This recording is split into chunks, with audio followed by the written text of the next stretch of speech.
Hello and welcome back MTG Burgeoning community and welcome back YouTube viewing audience. If you are still chilling out with the latter and have yet to join the former, end that misery now and click that subscribe button below.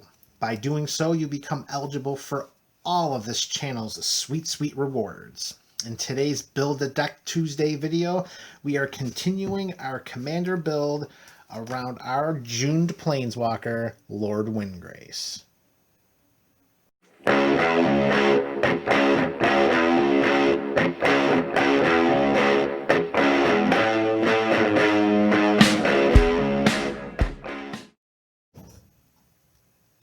Hello and welcome back, Burgeonites. MTG Burgeoning here, and yes, we are going to continue building our Lands Matter deck with our favorite Juned Planeswalker, Lord Windgrace. If you've missed any of the previous videos of this series, you can click on any of the links below to bring you right up to speed.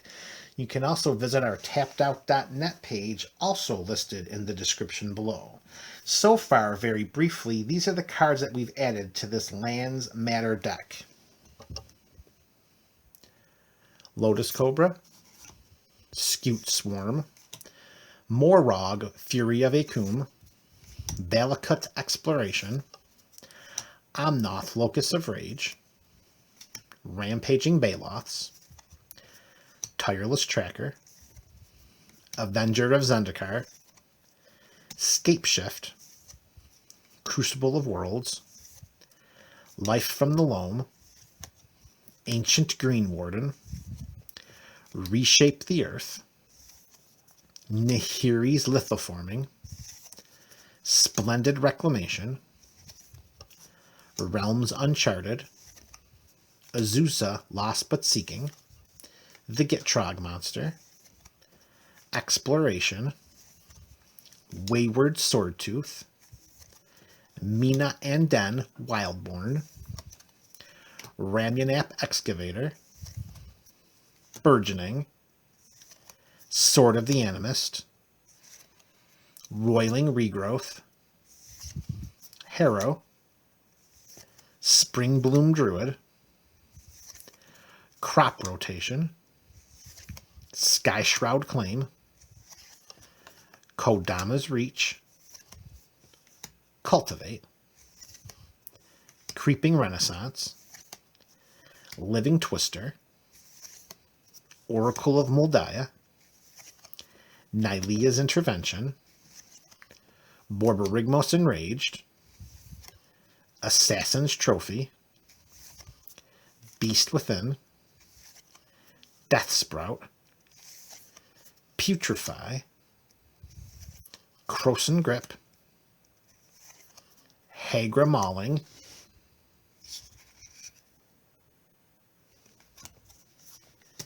Pernicious Deed, Necromantic Selection, In Garrick's Wake, and Blasphemous Act. The next cards that we are going to include are going to round out the spells for this deck. So once we conclude with this video, all that remains will be installing the most important feature of this deck, the land base. So let's begin with our first card of this next installment, Ashaya, Soul of the World.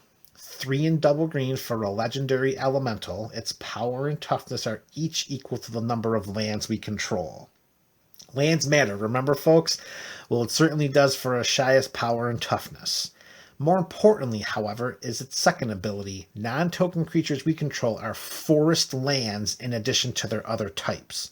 So we cast a creature, it enters the battlefield, it's a forest land, it triggers all of our landfall abilities. So Ashaya, Soul of the Wild not only is lands matter, but makes creatures matter too. And it is the first card added in this last subset of cards for our Juned Lands Matter deck, generaled by Lord Windgrace. Card number 2, Battle from Zendikar, Retreat to Hagra. It's an enchantment, 2 and a black. It has the landfall mechanic.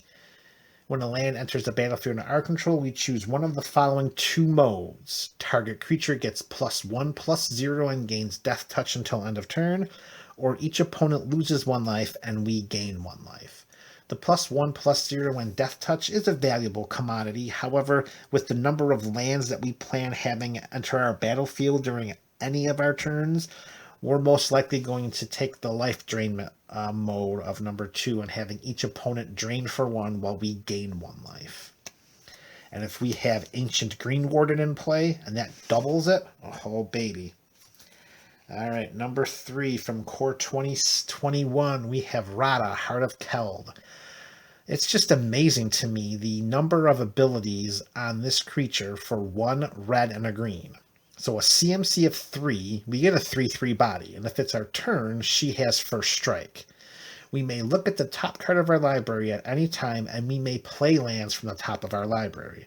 And again, if you remember any of the number of cards we have in this deck that allow us to play lands multiple times during our turn, having Rada in play gives us another outlet to play lands, like we can from our hand, our graveyard, and now right from the top of our library.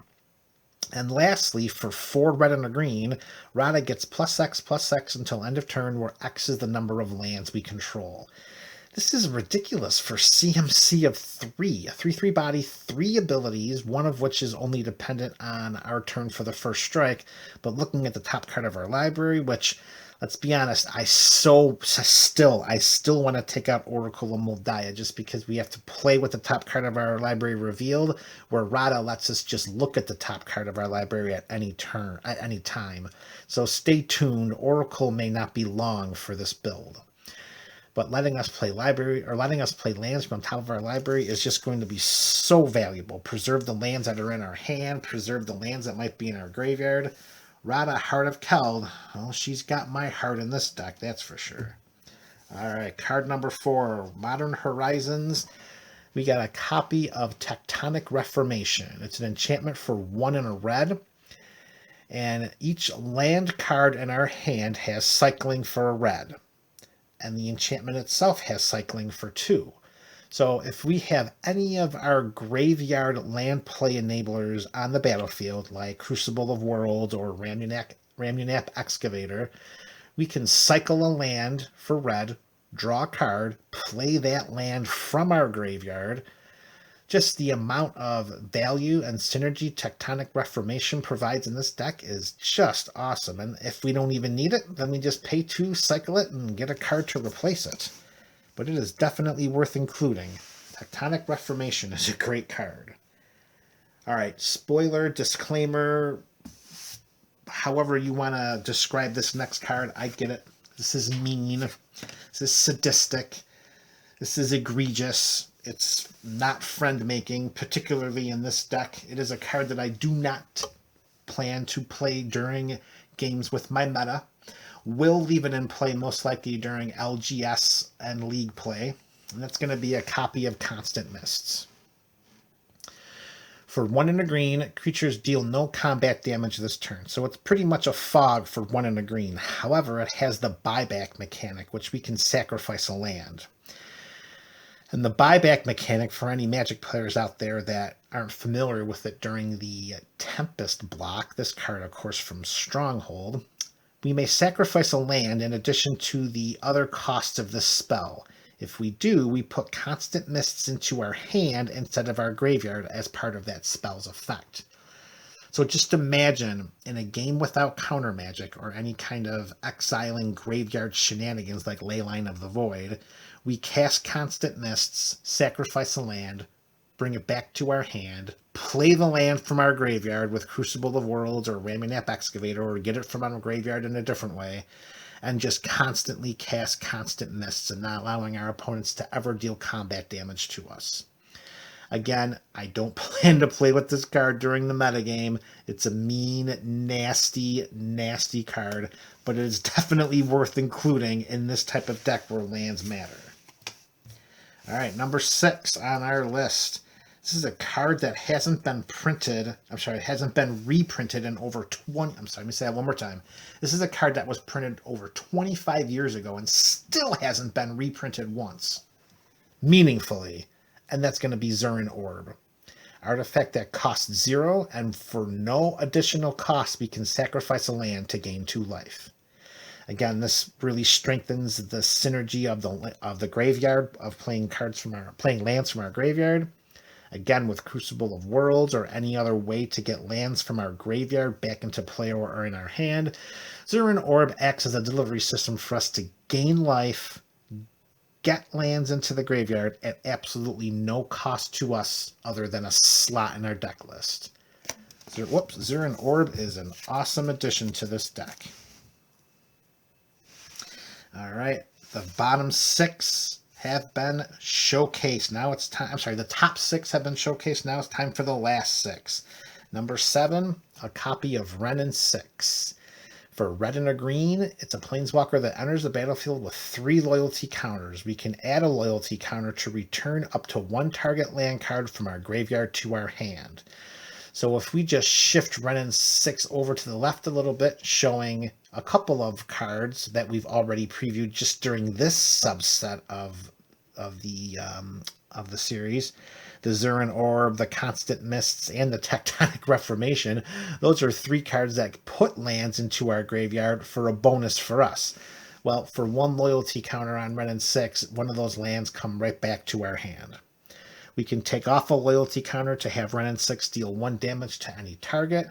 We can pick off some mana dorks, drop a loyalty counter off a planeswalker, maybe get rid of some troublesome early turn planeswalkers. I'm sorry, not planeswalkers, commanders, generals like Reese the Redeemed, maybe. And lastly, for -7, we get an emblem with instant and sorcery cards in our graveyard have retrace. Emblems don't go away, folks. So if we're able to ultimate Wrenn 6 and get the emblem, then all we need to do to cast instants and sorcery spells from our graveyard is discard a land card, which we've already proven is one of the things that we want to do in this deck. Pay that instant or sorcery spell's converted mana cost, or just pay its cost, not its converted mana cost, pay its cost, and we can continue casting those spells. Recast Cultivate, recast Realms Uncharted. Wrenn 6 is going to do a lot of heavy lifting in this deck. All right, next up, as we wind down the last cards we have for this build, we have Demonic Tutor, best tutor in the format. 1 and a black, search our library for a card, put it into our hand. No revealing, no putting it on top of our library. Any card in our library, right to our hand for just 1 and a black. Imagine Demonic Tutor in our graveyard with an emblem for Wrenn 6. Game's over. The game is over. Next up, we have a copy of Eternal Witness. 1 in double green. When Eternal Witness enters the battlefield, we return target card from our graveyard to our hand. Probably going to be a land, but you never know. Eternal Witness is a regrowth that walks. Speaking of regrowth, that card most certainly would have been included in this deck if not for the recent existence of Bala Ged Recovery. 2 and a green, return target card from our graveyard to our hand. This is regrowth just for 1 additional colorless mana. However, that additional colorless generic mana provides us the option of potentially putting a land into play tapped. And in a lands matter deck, it may come down to us drawing Bala Ged Recovery, putting it into play as Bala Ged Sanctuary in order to trigger our landfall abilities. So for the 1 additional generic colorless mana, I'm happy to include Bala Ged Recovery in this deck. All right, we are just about done, folks. We got 3 more cards remaining. Next up, Soul Ring. Not much to say about this card. It's the best artifact in our format, most played card in the entire format. Number 2, second best artifact in the format, 3rd most played card overall, Arcane Signet. And the last spell to include in this deck list is going to be Mana Crypt. Comes down as a 0. At the beginning of our upkeep, we flip a coin. If we lose the flip, we take 3 damage, we tap, and this adds 2 colorless to our mana pool. So with the inclusion of these artifact rampers, we have the potential, the potential does exist of casting Lord Windgrace on turn 2. And in my book, that's aces, folks. That is aces. And this is it. We have our 59 card deck. We have our general commander for a total of 60 cards. All that remains is the installation of our land base. So let's install it, folks. Leave suggestions for the lands you want to see in this Juned Lands Matter Lord Windgrace EDH Commander build. But keep in mind, we must carve out a chunk of those lands to be basics, because we have several spells that target basic lands as we search our library. We don't want to ever cast a Cultivate and have no basic lands in our library. So that's not me saying we have to include 30 basic lands. That's definitely me saying we got to include some basic lands, folks. So let's keep that in mind, but let the suggestions pour. This is MTG Burgeoning, folks. This is Build a Deck Tuesday, and we are continuing our Lands Matter theme with Lord Windgrace.